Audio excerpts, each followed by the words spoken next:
온전히 담대한 바울. 빌립보서 1장 12절로 24절 말씀. 서론. 주님께서 택한 종을 쓰시는 방법은 온전히 담대한 종을 만들어 쓰는 것이다. 이것이 사랑하는 자에게 목적을 둔 비밀이다. 인간이 볼 때에 실패, 낭망, 공포, 수치를 당하게 하는 일이 있게 되는 것은 사랑하는 종을 완전히 담대하게 만들어서 더 큰 역사를 할 수 있는 영계에 이르도록 하기 위한 방법이다. 이제 사도 바울이 로마 옥중에서 온전히 담대하게 된 원인은 다음과 같다. 첫째, 진보가 된 줄 생각하는 마음이다. 빌립보서 1장 12절 말씀. 형제들아, 나의 당한 일이 도리어 복음의 진보가 된 줄을 너희가 알기를 원하노라. 사도 바울은 넓고 높고 깊은 영계를 체험했다. 인간이 볼 때는 자유를 잃고 로마 옥중에 있는 것이 복음 전파의 퇴보 같았으나 도리어 바울은 그의 당한 일이 더 진보가 된 것을 깨달았다. 형제 중 다수가 자기가 매임을 당했을 때 겁없이 말씀을 더욱 담대히 전하게 된 것을 보았기 때문이다. 빌립보서 1장 14절 말씀. 형제 중 다수가 나의 매임을 인하여 주 안에서 신뢰함으로 겁없이 하나님의 말씀을 더욱 담대히 말하게 되었느니라.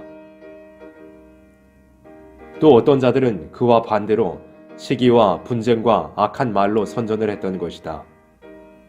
그러나 바울은 어찌 되었든지 악평으로 말했다 해도 그리스도를 알려주니 고맙다고 했던 것이다. 하나님의 일에는 악화를 시켜서 쓰는 일도 있고 성령으로 담대히 만들어 쓰는 일도 있으니 모든 것이 다 하나님의 일에는 진보가 될 줄로 그는 믿었던 것이다. 둘째, 성령의 도우심으로써 될 것을 믿고 나아갔던 것이다. 빌립보서 1장 19절 말씀. 이것이 너희 간구와 예수 그리스도의 성령의 도우심으로 내 구원에 이르게 할 줄 아는 거로. 우리는 아무리 어려운 일이 와도 성신의 역사만 떠나지 않으면 필연코 승리한다는 것을 믿어야 될 것이다. 아무리 인간이 환영을 하고 천사같이 대접해도 성신의 역사가 아니라면 아무런 승리를 거둘 수 없으니 바울은 이러한 일을 당하여 더 큰 힘을 하나님께로부터 받아 온전히 담대하게 되는 원동력으로 삼았다. 셋째, 그리스도만 존귀케 된다면 무엇이든지 유익으로 아는 바울이었다. 빌립보서 1장 20절 말씀. 나의 간절한 기대와 소망을 따라 아무 일에든지 부끄럽지 아니하고 오직 전과 같이 이제도 온전히 담대하여 살든지 죽든지 내 몸에서 그리스도가 존귀히 되게 하려 하나니.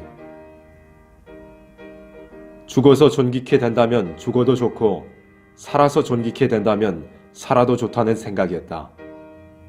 하나님의 종이 죽고 사는 문제에 매여 있다면 큰 담력을 얻지 못할 것이다. 하나님의 뜻이라면 이것도 저것도 다 내게 만족이라는 것밖에는 없다. 내가 살고자 함으로 사는 것이 아니고 죽고자 함으로 죽는 것이 아니라는 것을 알아야만 온전히 담대하게 될 것이다. 그러나 바울은 마음 가운데 내가 세상에 있어서 좀 더 일하는 것이 양떼를 위하여 유익하다고 생각했다. 빌립보서 1장 24절 말씀. 그러나 내가 육신에 거하는 것이 너희를 위하여 더 유익하리라.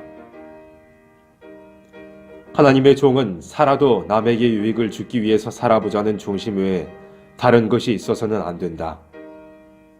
만일 어떤 종이 세상이 귀찮으니 어서 세상을 떠나가면 좋겠다는 마음이 있다면 이것은 합당치 못하다.